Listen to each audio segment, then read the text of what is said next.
like cynicism and skepticism. And I think there's a healthy nature to skepticism.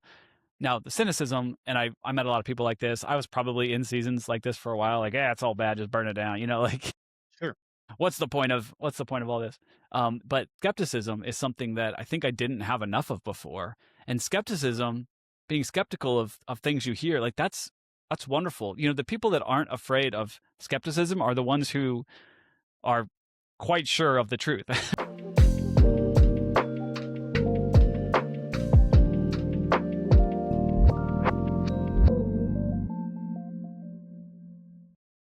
Hi, everybody. Welcome to Whiskey and the Writings. My name is Joe, and I'm so glad that you're here today. We've got a great episode in store for you. But before we get into what we're going to be talking about and share a little bit of information about it, let's jump into the whiskey that you'll see me drinking on the episode. We have today the Macallan 12. This is a Highland single malt Scotch whiskey. I don't bring this out a lot because it's one of my favorites for a Scotch. This is the 12-year Macallan is delicious. And I bring it out on this episode because I have in store for you a great guest that I'll be interviewing, the one and only Nate Hanson from Faith Labs podcast. Now, that's the reason why I'm bringing it out, because this dude, Nate, is worth a high-end Scotch to drink and talk with, because this dude is worth it. He is just a great contributor to the conversation of faith. And so that's what we're drinking. I've got some Macallan 12, whatever you have in front of you, pour your drink. Make sure it's a good one because Nate deserves it. This is going to be a great guest. So cheers, drink responsibly, and here we go. So good. So good. Okay. Who is Nate Hanson?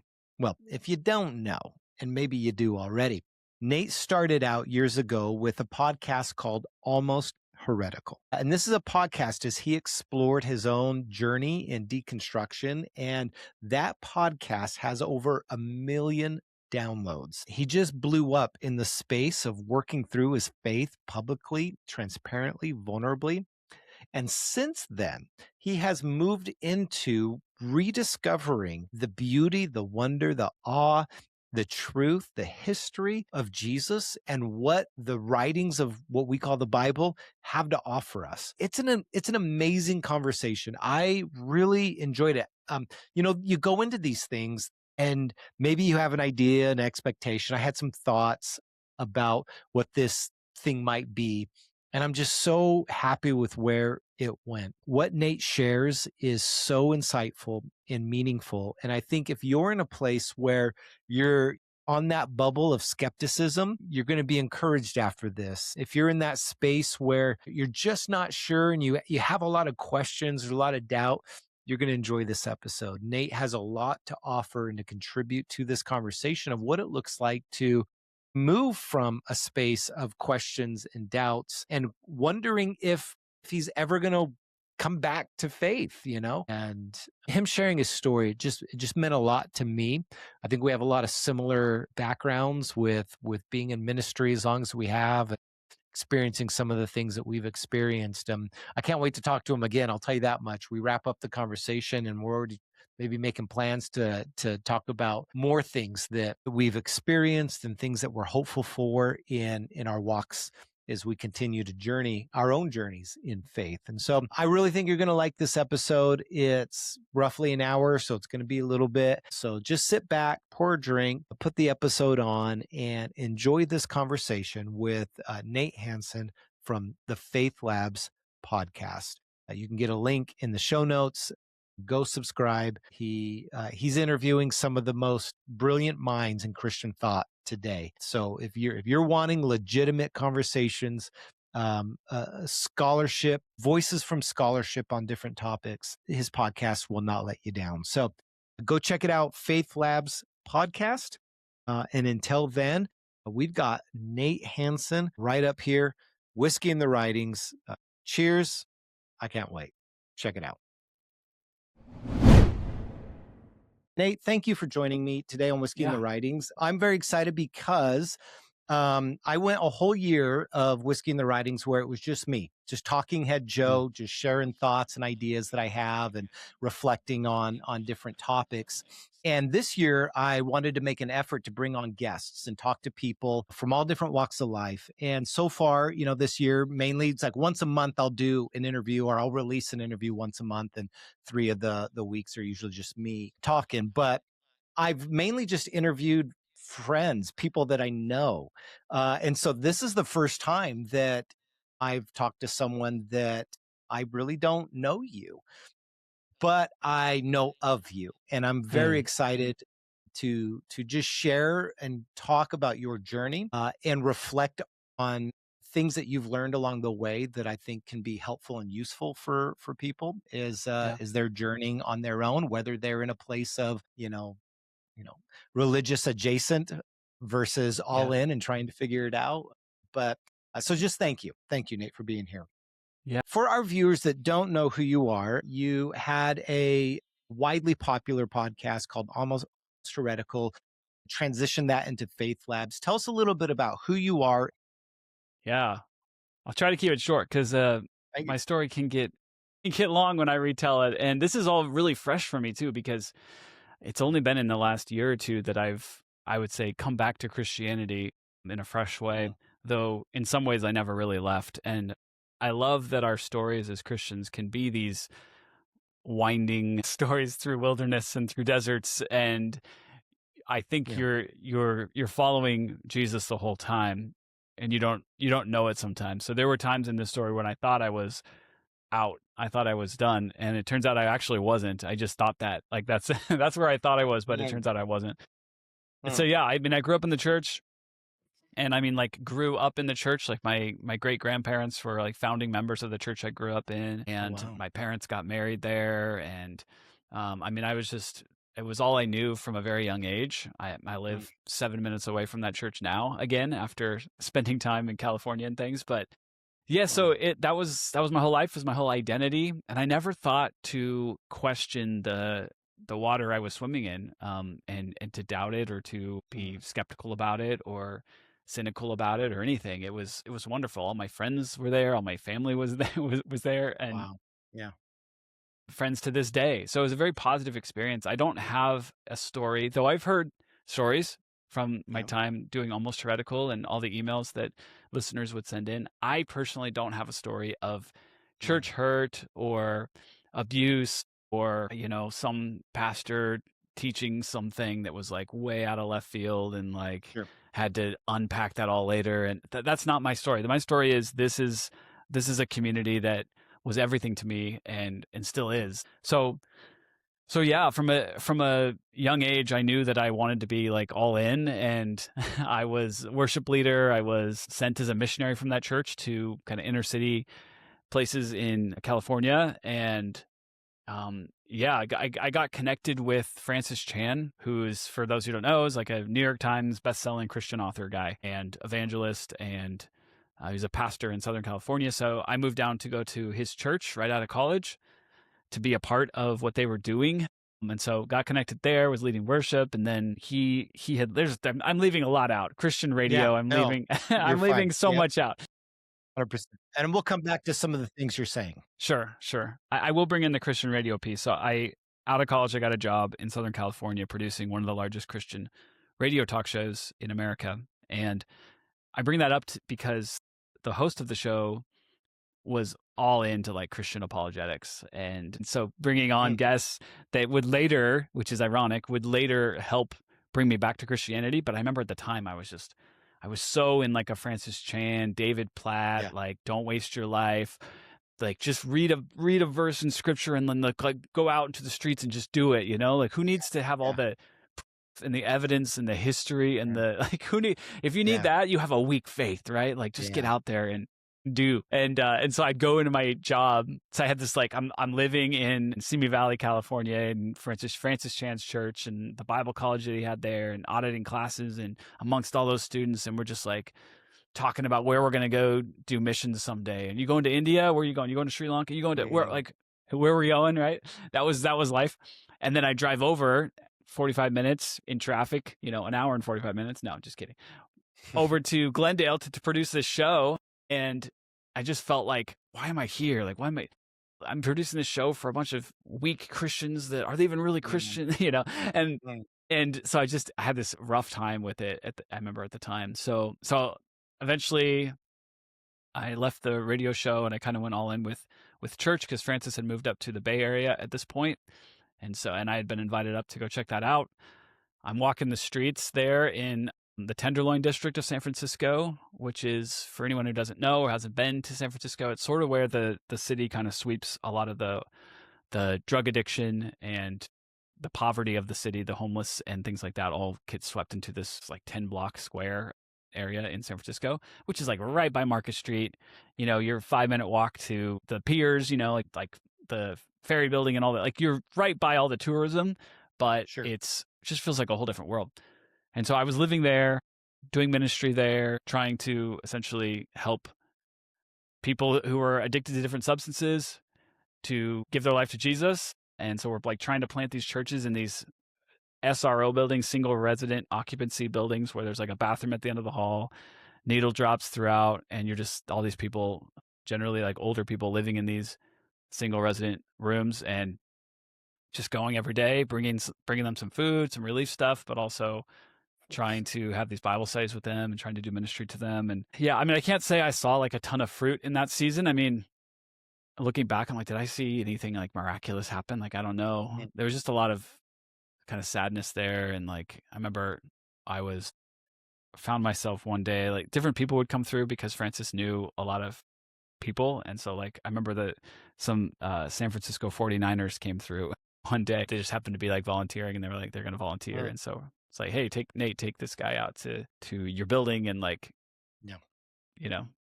do some ministry with him. And so it was a former kicker for I'm not going to mention names, but it was a former kicker for the 49ers. And I knew the guy. Like I remember playing him on like Madden, like back in early 2000s. And I was like, and I'm going to be doing ministry with this guy. This is crazy. So we go to this one guy's room. And it was this older guy, and he had like basically pooped all over the floor of his room, like diarrhea. It was rough, and I didn't know that. We were just going to like check on him, and I didn't know that. And we opened up the door, and it's just like everywhere.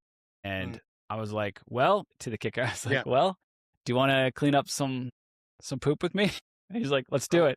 And so we just got some gloves, and that's what we did for the next couple hours. And I'm just, one of those out of body moments where you're like, feel like you're watching yourself doing this. I'm like, I'm scrubbing this guy's floor with a former field goal kicker for the San Francisco 49ers. But yeah, then like weeks later or months later, I don't know, got the word that like that guy, that resident that we were cleaning up his room, like he jumped out of his window and, like died. And just felt like a lot of those kind of stories where you're like, what do I do with that?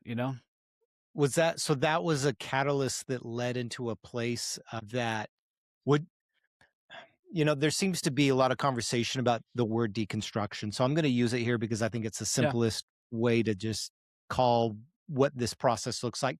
Was that the catalyst, like those and others where you were really wrestling internally, the catalyst for some of those deconstructing that happened with you? I think it was definitely, do you think it was like something outside of that? It was definitely a part of it. Yeah, it was definitely a part of it.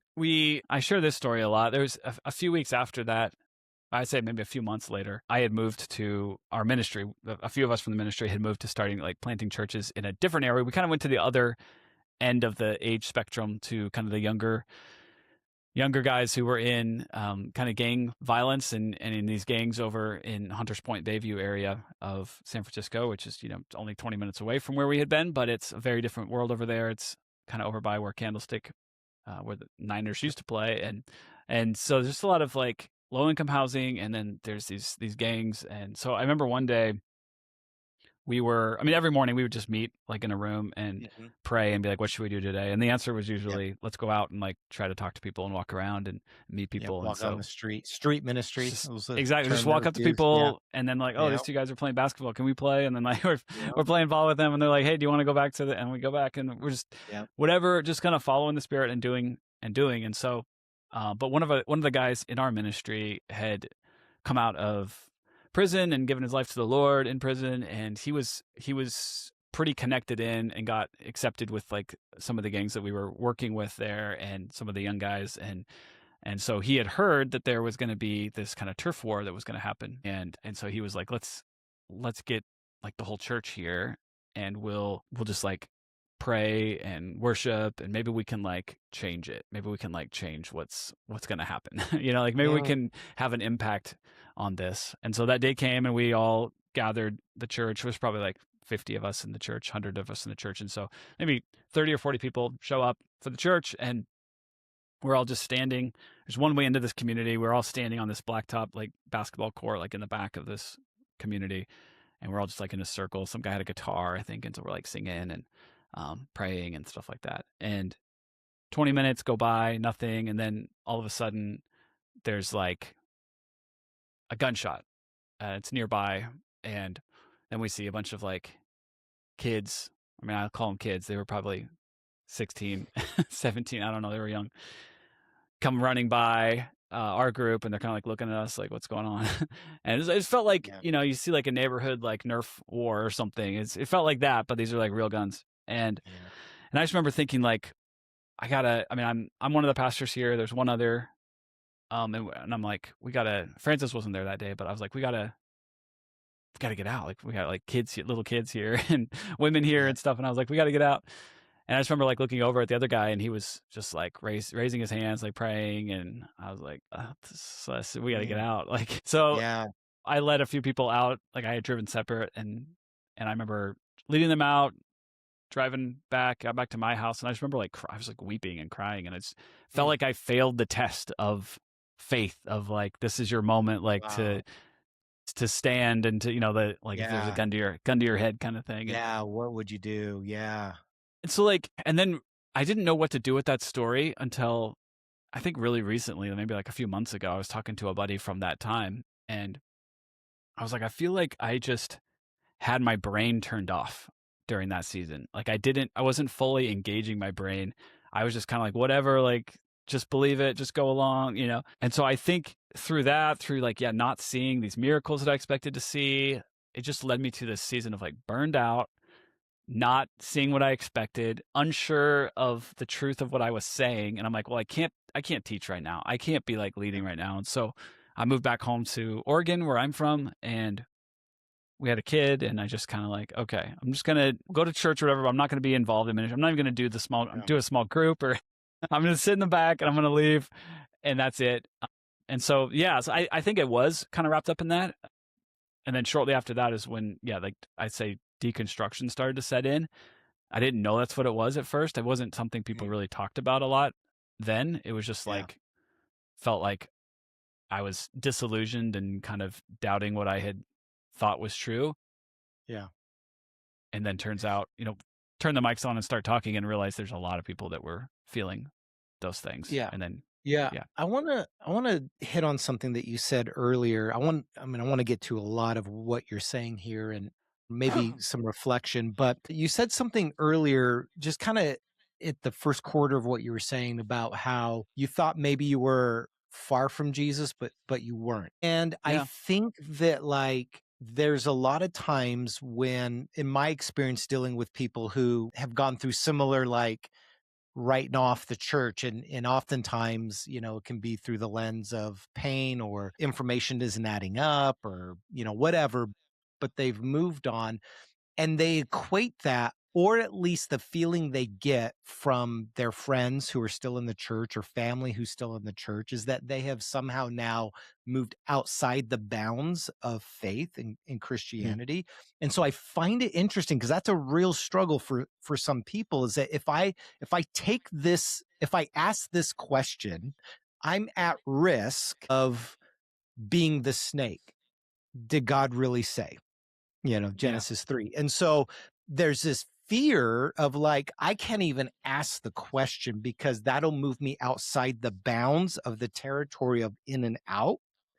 And yet you were able to articulate that, and maybe that articulation comes, hindsight, right? You look back and you go, gosh, I felt this way, but maybe I wasn't. But I I loved that sat with me. Tell me a little bit more about this idea of, I think maybe I'm out, but maybe I wasn't. And maybe Mm. that process was actually where God was moving with me in that journey versus me moving outside of him.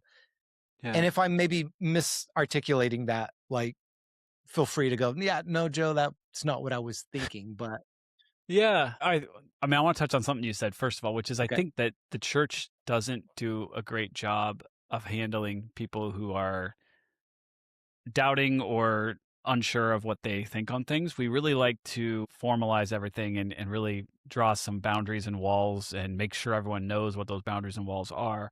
Yeah. And so that's a tough part of it too, is I mean, I get why churches want to do that. Yeah, it can't just be trying to draw the lines of doctrine every week and tell people here's what it means to be a Christian and here's what it means to Oh, be a heretic. And there's a lot of great churches out there that aren't doing that, and where you are welcomed yeah. to doubt and to not be sure, which I ended up finding one, and that's where we go now. But yeah, like I would say, I think what I've been realizing over the last year is, because I did not expect to be in this position of like coming back to Man. Christianity. Like, and I would say like I always called myself a Christian because I was trying to stretch the bounds of what a Christian was. I really didn't want it to be that once you start doubting, once you start being unsure of like all the number of points that you have to agree to, then you're not a Christian anymore. And that's the line of Yeah. like being in and out. I really wanted to push that and stretch people to realize like some of the things you're saying are non-negotiable.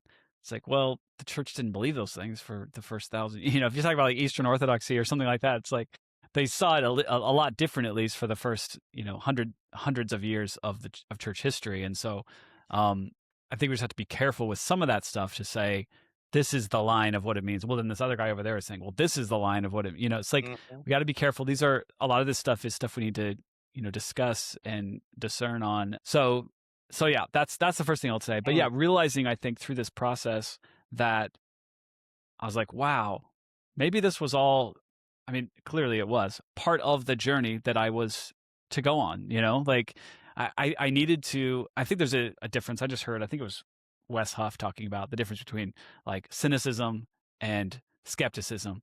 And I Mm. think there's a healthy nature to skepticism. Now, the cynicism, and I met a lot of people like this. I was probably in seasons like this for a while, like, yeah, it's all bad, just burn it down. Like Sure. what's the point of all this? But skepticism is something that I think I didn't have enough of before.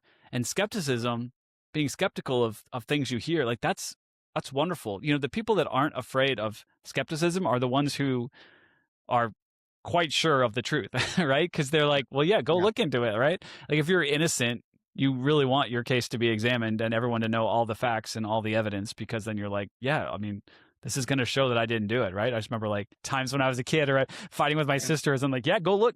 Notes like to your parents, you're just like, no, I promise, go look. Like I didn't do anything, like because that you're in the right. So I Yeah. think it's Yeah.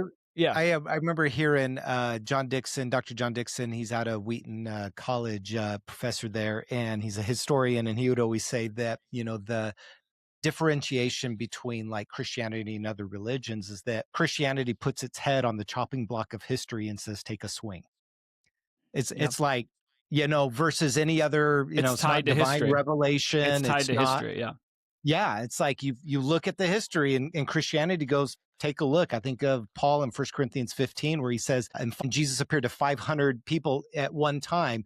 And then he makes this little statement that says, and some of them are still alive, as if go it's a talk to them. challenge to say, Yeah, go go talk ask to them. them, go talk to them. So Yeah, yes. it's really dumb. It's a really dumb thing to do to try to align yourself with historical events. And Paul also says like, if this didn't actually happen, we're the dumbest people and we should be most, what is it, accursed, right? Like, Yeah. so I mean, it's true. We're talking about an event that we're claiming happened in history. So it either happened or it didn't happen. And if it didn't happen, then there's no point following any of this stuff. So, and that's my journey back, honestly, was looking into I feel like the door of Christianity was like about to close for me, even though I probably never would have allowed it to fully close, because it's just Yeah. it's such a big part of my life and I didn't want it to close.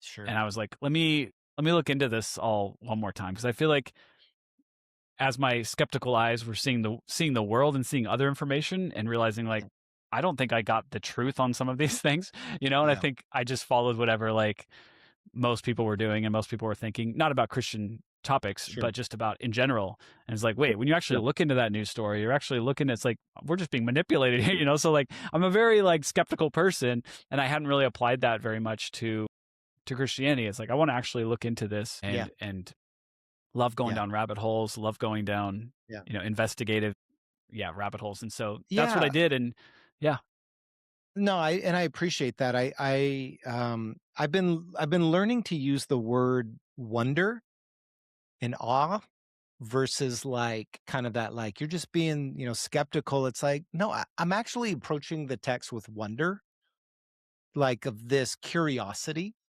yeah, of like, where is this leading? Why did it get to where it's at? And I think that's like some of this gets maybe misapplied in terminology of like, because the challenge is that church systems and structures are tend to be built upon certain dogma or ideology, maybe is a bit more negative word than needs to be used here, but a lot of times those things need to be protected and results in a like lack of like I don't need to wonder anymore because they've already told me all the answers. hmm.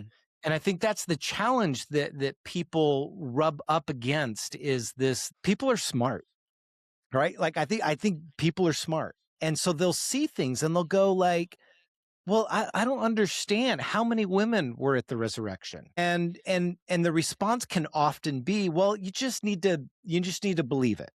Yeah. Like you stop asking those questions. That's going to lead you down a path and that's dangerous. And I guess for you, it seems like, and it's funny you're talking about like, maybe I kind of was or whatever. Like, I love the idea of like, at one point of your life, you were maybe like a little bit the Ecclesiastes teacher, everything's meaningless. Nothing matters anymore, And then at some points in your I life, definitely got there a bit. Like I got there with the deconstruction stuff because when you follow that down to like it's I don't know to me like a lot of the like humanism stuff where you get to just like Mm, you know it's all about love and I'm like wow I just can't get excited about that like I love love and I love loving people but I still then ask the next question of like well why like what's the point of all this and yeah. so and some that were a part of my past show like audience of my past show like would say like well you just wanted meaning and so you found you went back home to your like Mm, the religion that you had and I really don't think that's the case. I mean I think it was probably 4 years ago or so that I even opened myself back up to not being opposed to Christianity as thinking it was maybe negative or something. So that was like the kind of the burn it all down like that was probably like yeah I guess like 5 or 6 years ago when that changed and I didn't come back at that point, right? Seemed like it would have made yeah. sense to like come back at that point when I'm not opposed to it anymore. I knew that I had to be genuine. I knew that I had to be authentic with my actual thought process and my actual like what I believed because otherwise I would just end up in the same spot again of getting to the point where I'm like, well, I just built another foundation on sand where it doesn't actually hold up. And so I think I mean where I came to is like going back looking at the evidence reading both Yeah. sides. I mean I had already been pretty introduced to the skeptic side or the agnostic side like the Bart Ehrmans of the world and so as you sit with that for a while you start to play out like the alternatives to this guy actually did rise from the dead and that did spark this crazy movement that really is kind of inexplicable.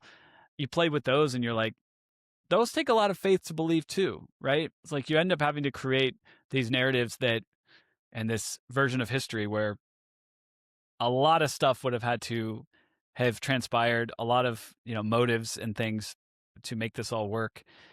And some of those things just don't. I can't. I couldn't get there.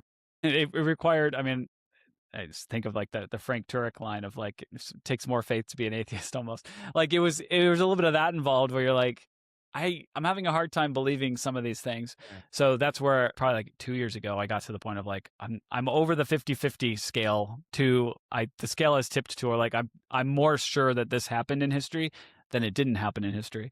And then Yeah. just over more and more research, I got to the point of being like, no, I'm I'm quite sure at this point. I'll never say I'm certain of something Sure. again, probably, Sure. that I didn't like witness with my own eyes. And even then you're like, did I Yep. just, dream that? So I'll never say I'm certain, but Yep. I'm quite sure. And I yeah, find so it. that's where I am. Yeah, I've told people at times, like, because as I work through, like, questions and continued growing and learning, and it's like where people might expect me to walk away from Jesus, the risen Lord that I literally believe, I always go back to, like, I know too much. Yeah. To even like turn my back on it now would be disingenuous to me, because there's an aspect where it's like I've experienced his presence in real powerful and tangible ways in my own life, and those are stories that I hold to myself, and my wife knows, and these sorts of things. But also, it's like there was a real dent in history that changed the trajectory of the known world, centered around the person, life, death, resurrection teachings of Jesus. And when you look at that, whether you believe that Jesus literally bodily raised from the dead or not, which I do, you can't ignore the impact that one human being had made on humanity and the rest of the known world to this day. You got to wrestle with it, and that's what I love about what you're doing with Faith Labs now, is how you're working to wrestle with those realities and inviting people into those conversations that may be sitting on the fringe of a church service, and they have all the questions, but churches aren't built to maybe have these kinds of conversations. They're not. They're a service happens, they've got to get you in worship and the 30-minute, whatever teaching and whatever sermon series you're going through that month. And I'm like, that's not bad. I don't want to like knock it and say that's not valuable. I'm just saying that sometimes the person that's sitting in the seat that's asking a deeper question of longing and wanting to be all in, but just can't overcome these some of these like logical hurdles. I love that Faith Labs is doing some of that. And I want to talk a little bit about that. So I want to talk about Faith Labs. I want to talk briefly, just a little bit, set up Almost Heretical, because that was such, when I remember hearing it, thinking that I wish I had thought of that name. That was such, it was, because it was like compelling, like bordering the line of like, because that's the thing, like, well, if you think this, you're heretical, and if you think this, you're heretical, and it's like you're teasing out this like, almost, am I? And I think that obviously, I mean, you've had over 1 million downloads, and that blew up. And man, I had a lot of questions about that, but I'm actually more fascinated now in the transition because of something that you said just a minute ago. So I'm actually going to pivot on this, because my impression just hearing you talk is that there was maybe some pushback to you moving to a space of Faith Labs, because you had built maybe an audience that had grown comfortable sitting in that space of like, yeah, and it's all this or that, versus going, okay, what's next?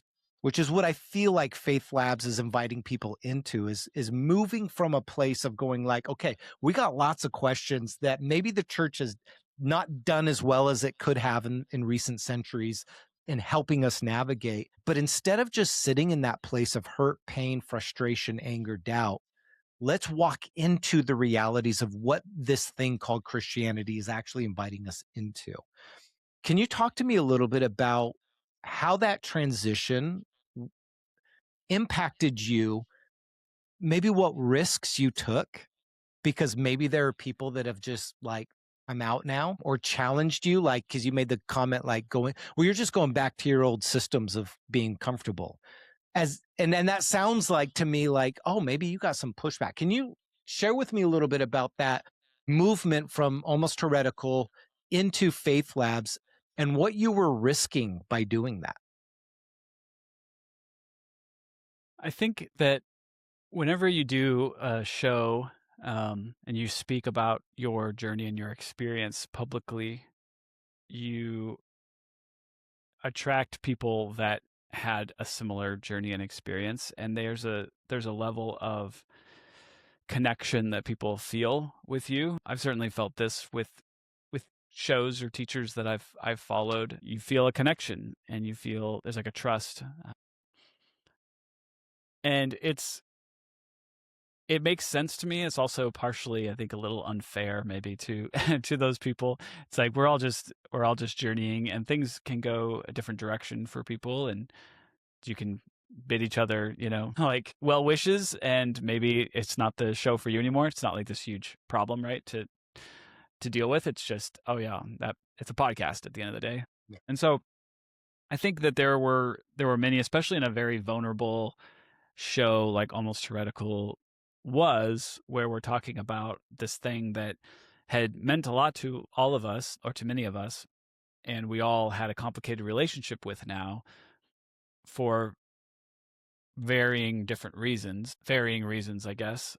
Then it's, when one person is like, hey, you know what, I think one person, myself, who didn't have some of those, say, like I said earlier, church hurt or manipulative teaching or things like that. That's not in my story. And so for me, maybe it was easier to go back when I got my questions answered and I went down those rabbit holes of like, did Constantine just manipulate Christianity? You go down some of those conspiracy theory paths and you realize, a lot more of that comes from Dan Brown than it does from history.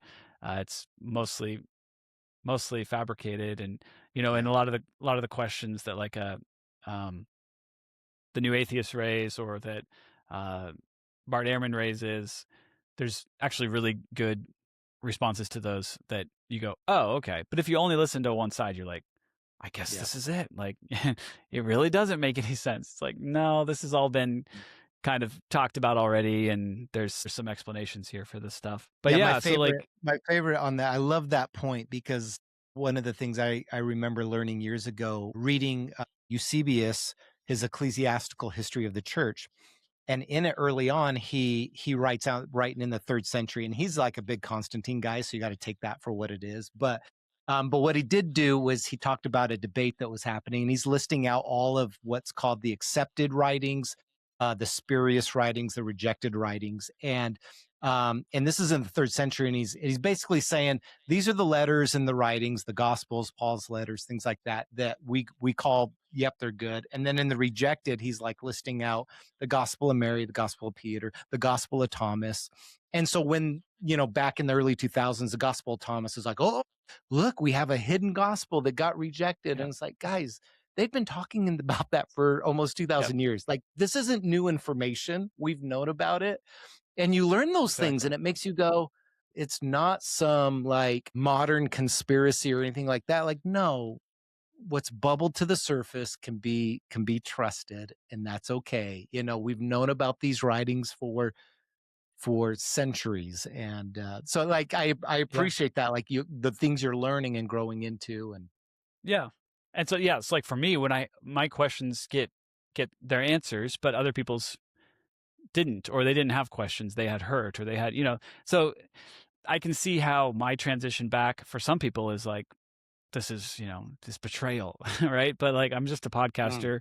I'm just a guy. And so like, we're all on different journeys. And so my journey led me somewhere different. And while I have, I have hope that people will continue listening, the ones that have ears, to hear this stuff and are interested, would want to keep listening and at least explore some of these topics and be open to changing on topics. Cause that's what I did. I don't think of myself as a dumb person. Maybe I am, but I mean, I'm someone who has to like really look into stuff, and I really want to figure it out. I don't remember stuff very well, but I want to look into it, and I want to figure it out, and I want to see, does this actually make sense? Is there logic here? Is there history here? Is there archaeology here?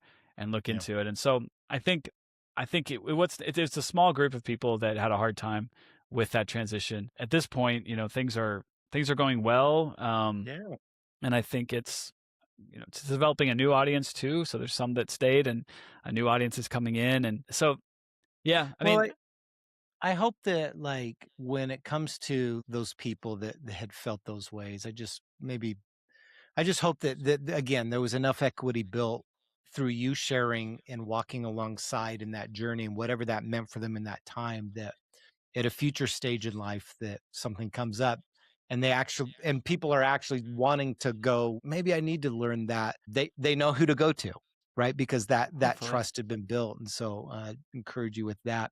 I want to move Yeah. into Faith Labs because you have interviewed some of the biggest names in like Christian thought today. Tim Mackey from Bible Project, huge impact and contribution he's making to the conversations about Christianity and how we think about things. You just recently did an interview with Nijay Gupta, a New Testament theologian, brilliant. Love the work that he's doing. And then I got to say this because there's a bit of jealousy behind these words, but N.T. Wright, our modern day C.S. Lewis, Yeah. this guy is probably one of the most brilliant minds in Christian thinking today. And the contributions he's given us to rethink the idea of heaven and hell. And like, if you were to die today, where would you go? Kind of Romans Road to Salvation type stuff. His ability to actually give us language once again to communicate the biblical truth of new heaven and new earth, and that the God will come to be with us, his kingdom will be here. It's not an escapism, but it is a return to a creational good. Dude, I'm telling you, like, that is so rad that you're inviting like genuine scholarship into these conversations, which I think is just going to continue to help your channel explode. But I got to ask you this. What was it like for you as you began to like be a part of these conversations, whether you read Surprised by Hope or his other more academic works of, New Testament, People of God, Resurrection, Son of God, those things, or explain for us, those listening, what it was like for you and how important was it for you to begin to read the Bible in a way that maybe was different than what you were raised to read it like, and how freeing and what did that do for you to go, and I don't know if you, dispensational or rapture theology or all those things or was a part of your background, but like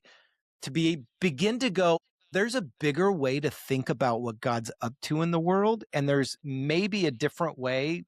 Sometimes I like to say better way to read the Bible, but let you use the words. Yeah. What was that like to you as you begin to like move into this space and now you're having conversations with these people? How is that impacting you? Yeah, it changes a lot. I mean, I kind of remember when I was actually during deconstruction when I realized that if I'm going to read the Bible, like I can't just pop the Bible open and read some verses anymore. Like I remember when that changed for me and I started to realize the complexity of this library of texts that we have that we call the Bible. Yeah. And when I realized that, it changed. At that point I was like, okay, well, I can't read this thing anymore because I need to be a scholar. I need to be able to read Hebrew. I need to be able to read Greek. I need to be able to read some Aramaic. So like, and just feeling like we've treated this like it's a super accessible volume, and it's not. It's way more complex than that. So it was almost daunting for a while. Like, I guess this is going to be, it's not this little devotional book you pop into and get your little nugget for the day. And so I mean, I was raised with good Bible teaching for sure and good doctrine and all that. But I think there was still, at least the way I understood everything was definitely more flat of like, it's all the Word of God. And so you get your truths for your life from different points. And I mean, it's Tim Mackey actually that really opened my eyes to this first. Because when I mentioned like that when I came back to Oregon, I just went to a church. I was going to just sit in the back. It was actually his church that I was going to. And when he was still pastoring on staff. When he was still, after he had just gotten back from Wisconsin, from Madison, and he was in Portland. It was kind of a funny story because when I was teaching in California at the house churches we were planting, I was just like, I didn't go to seminary. I audited classes at a Bible college, like I'm not some educated guy. And so I would watch he was doing at the church he was in Wisconsin, he would do these, I think it was on Vimeo. Like I looked for Bible summaries or summaries of Bible. And is it him teaching with the clear whiteboard and he's clear whiteboard with like a black curtain behind it? Same thing, dude. And a white, like right there, marker, and he wasn't like really anything at the time. He wasn't. Yep. There was no Bible project or anything. He was just a pastor of this church, and I think they were going through the Bible, and so he was like trying to help the church. Like, just here's what to know when you're Yeah. going to read Esther or whatever. Yeah. And so those would be really helpful. I'm like, oh, we're going into Job. Let me go like check out the 8-minute video he did, and it'll be helpful to understand Yeah. like some things that I wouldn't have in mind if I hadn't watched this. And then so I got back to Portland, and I realized like, wait a minute, that guy's he's from Portland. Like he grew up in Portland, and he's back here. I was like, let me go check out his church. And so yeah, I went for a couple of years before he was like, hey, I'm leaving to go start this thing called the Bible Project, and I was like, well, cool.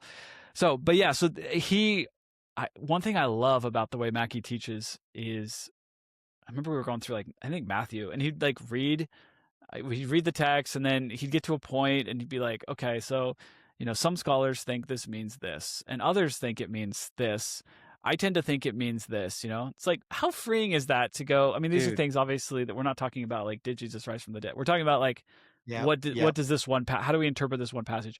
And it's very freeing to be like, okay, we need to turn our brains on here. Because I was coming from a very anti-academic world of like, I'd hear someone went to seminary, and I'm like, oh, well, they're basically not a Christian anymore because they're like, they need like all this knowledge instead of just go out and live, like go out and like give your life to the Lord. And like I had almost gotten to that point of like so anti-academic, and so just letting Mackey like help take me back into that world of, no, this is like good. And so that kind of like turned my brain back on of, this is something we really need to like think deeply about. And so, yeah, it's changed a lot. And then, reading Richard Bauckham and N.T. Wright and Craig Keener and Peter Williams and Lydia McGrew and so many others. But yeah, it's just, and I'm horrible at remembering things I read. I don't know if there's anyone else out there like me who you try to like come up with different ways to journal it or take notes, but like, it's kind of in one ear, out the other, but it affects me and it changes me, and it gives me the confidence. So like, I know I read this. I know I watched something on this. I know I listened to something about this. And so I feel like I looked into so many things during those like year or two. Yeah. Where I just came away like, wow, there's so much here. Like to have this not be reality would be crazier to me than to have this be reality. And like, I think I can't remember who it is that says, you just basically have to get over the fact that of like miracles can happen kind of thing, like, or at least what we would call miracles. It's like, if you can allow for those, might be William Lane Craig that might say that, but like, if you can allow for those, then actually the story all fits together pretty well. And it makes sense of history that we have like written history and what we're digging up and everything. Like, it kind of makes sense of all of it. You just have to allow for that maybe we don't understand exactly how the world works totally and how the universe works, and maybe they're not even miracles really, but yeah. So yeah, it changes a lot about how you read and how you approach the Bible. Yeah, and I agree 100%. Like, Tim Mackey, his humility as one of the more brilliant minds that's out there today, and his just humble approach to like, just that very thing. Like I agree with all of that. Like, some say this, I tend to think this, and and you're like, dude, you're being so humble right now because you're probably more right than you are wrong because you're brilliant. But I love that approach, but I resonate with what you're saying because this reality that this corpus of texts that we have that have found its way into what we call the Bible, Old Testament, New Testament, is some of the most brilliant literature that's ever been compiled in history, and not just by human hands. Like for me, I can't look at it and not go like, God, you're a part of this because it is incredible. It's deep and rich, and I appreciate those people that you just listed, among many others, that open up a world to the Bible that I didn't know existed for much of my ministry career, because I, going through the typical channels of like, you're raised with what you have, and you get enough education to kind of like do some ministry. You learn more about, how a church governs and how to run a, I don't know, an all-nighter for youth group. I don't know, like this how to pastor and shepherd and ministry types of things, which are certainly important too. And and there's a lot of Bible there. There's a lot of Bible in seminaries as well. And I think I've thought about this a lot. Like, is it, I don't think it's not the goal of seminary to like say that, you know, you're going to go out and don't tell anyone about the things you learned about the Bible here, you know, but it's just hard to get that into the structure of a church service. Yeah. And so sometimes it gets relegated to like Sunday school classes or Bible studies. Yep. Yep.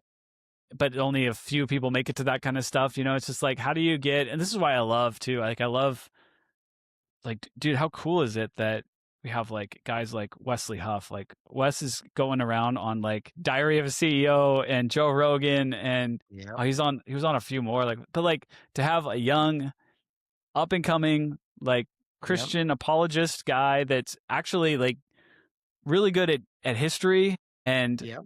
and textual criticism and all this stuff, like, man, he's brilliant and he's able to have an impact. He's able to like speak to these people and really meet the questions right where they are. And I just think it's really interesting times we're living in, this return to Christianity that we're seeing in the West, at least in the States. Yeah. It's fascinating. Well, that leads me, and I agree 100%. It is exciting. And that leads me to, because I want to be respectful of our time here, my last question for you, and I'll let you just kind of run with this. But what would you say to the person who's 3 years in or whatever long in deconstruction and genuinely doesn't know if they're coming back? What would you say to that person? Maybe they're on my channel and they're just going, you know, what would you say to them right now? Yeah. I really think it's hard to convince people of things. Okay. You know, like what I've realized as I've gotten older is, and this is from personal experience too, of it happening to me, but when you're in certain seasons, like it doesn't really matter what people say. This is not just spiritual too. Like this is like political. This is like worldview. Like it's really hard to talk someone into another point of view, like to give them the amount of facts or the amount of persuasive arguments to convince them like you should try this other thing instead. You know, like isn't it usually that you have an experience, you go down a certain path and you realize this doesn't work? Like you kind of have to like realize it. It's kind of like raising kids, you know. Yeah, like you can tell them a bunch of stuff, but they have to experience some of those things to go like, oh, okay, yeah, I shouldn't. That's why they said don't do, you know, don't do that. Or that's why they said it's better to maybe go this direction or something. So I just don't think there's, you know, we're in very divided times on every issue. Every issue is a what team are you on kind of thing, or it's more like a what team are you on, and then they tell you what all your, where you need to stand on everything, which is my biggest pet peeve right now. It's like, think for yourself, like think about topics and how you feel about them and discuss them with your friends and family and things, and don't worry about what team that means you're on. I won't do a response video. Like, even though those are the big trend right now, like post a video of something and then respond to that. Like everybody's doing. I'm like, I won't do it because I'm just, I'm not going to get into that world. But I hear you. Yeah. But I mean, go on an authentic journey. You know, there's a lot out there. There's a lot of people out there that say deconstruction, you know, needs to lead you back to this version of Christianity or something. It's like, I mean, first of all, that's going to feel very controlling to someone who is unsure what they think right now, or if this is right or wrong or whatever, and they have research they need to do, or they need healing they have to do, like about traumas in their past. Like when you try to tell someone what deconstruction needs to be, which I think there are some groups out there that did this, and I remember being pretty upset when they were doing this, 5 years ago or so, when I was in that space. I was like, don't try to put guardrails around and tell us exactly what deconstruction is and what it needs to be and when it's healthy and when it's not healthy and all that stuff. Go on an authentic journey. Trust that if you are seeking truth, like that's what we're supposed to do, right? We're supposed to seek the truth. We're supposed to seek what's real, what's truthful, what's historical. Honestly, like it doesn't worry me at all when someone says they're like questioning or doubting, or like, I'm just like, well, just keep like, this is what I talked about like at the beginning with skepticism. It's like, I think skepticism is actually really good. We need to be skeptical. We need to be skeptical more in our society, of like really look into things. Don't just take what the media is telling you. Don't just take what some guy you heard talk about the Bible or some person on the History Channel, or, you know, it's like actually look into these things. Like maybe that's not what what happened with the Council of Nicaea, right? Everything kind of just gets lumped into like, oh, they just changed it all there. They controlled it all. It's like maybe this is not true, you know? Maybe that's not what happened on 9/11. No, I don't know. I'm just kidding. Maybe we didn't land on the moon. No. Be skeptical, look into Yeah. things, because if you come out the other side and you're like, no, that is okay, it's what I thought. That's true. Well, that's great. Then you landed where you already thought you were going to be, and now you know why you're there, right? And if you land somewhere else, then you just grew and you gain knowledge, and you know, how can that be a bad thing to follow a path like where it goes? So that's what I would say is like, allow yourself some space to go down this path. I think God is, he gives us that space to seek him. And it might look, that's why I say like my journey is like one of wilderness and deserts and, you know, like forest and trees and like, but I was on this journey the whole time. Like I thought I was like walking away from something, but I think I was just on the journey the whole time. And so when I hear someone now telling me that like they, you know, they don't follow the Lord, they don't walk with the Lord, or they, you know, they're not a Christian, I'm like, I don't know, that I'll check in a few years, because like you're on a journey. This is a journey that you're on, right? It's not about like how quickly can I get you to this one point that you need to be. Like a kid can accept the Lord when they're 3, 4, 5 years old, like I did, right? And it doesn't mean that that's the beginning of a journey. It's not the end of a story, right? So I just have a lot of faith that like I just trust that the Lord is working in everyone's lives, and there's, you know, it could be a long journey. I don't know, but you have to be authentic with that journey, and you have to actually like go down these rabbit holes. And for me, at least, like some of the logical, historical, archaeological stuff that I had to do, textual stuff that I had to do, like I had to go down those paths. And so give yourself that space. And if, you know, there's some out there that are probably saying like, oh, yeah, well, you didn't have the trauma of, you know, the abuse or the manipulative teaching or the, you know, controlling culture and that kind of stuff. And it's true. Like I didn't have some of that. I mean, I've definitely been a part of things in the past that some would probably have viewed those ways, but like I didn't like feel it that way. But I would just say, yeah, I mean, healing is like a necessary and real thing, right? And like therapy is like a necessary and real thing. And it also doesn't mean that, it also doesn't need to dictate what is true and historical, right? We wouldn't say that about anything else. And there's a lot of good examples and analogies there, right? Just because someone played Mozart poorly it's not a reflection of Mozart, right? So it's a similar thing. Like I can't play the violin, but doesn't mean that violins are not beautiful instruments, and someone playing them well, it's not a beautiful thing. So, but yeah, if you just come back to history and say like what that pastor said to me or did to me, or what that person in that church said to me or did to me, is a poor reflection of Jesus and the story of Christianity and all of this, but it doesn't actually change whether or not Jesus of Nazareth rose from the dead 2,000 years ago, almost 2,000 years ago. So that's what I would say about that. Thank you for that. It reminds me, there's a statement we say on this channel, I say quite a bit. It came from Ravi Zacharias back in the day, but he said, we don't judge Jesus by the abuse done in his name.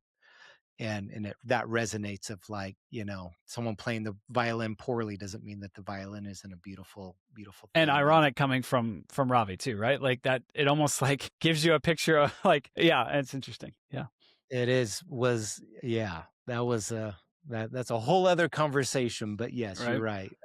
But hey man, thank you, Nate, for taking some time with me. And I know I'm nobody from nothing, and the fact that you were willing just to come on and sit with this dude and talk about these things means a lot to me. Very much appreciate it, and I hope this isn't the last time we talk. But thank you for your time. I really appreciate it.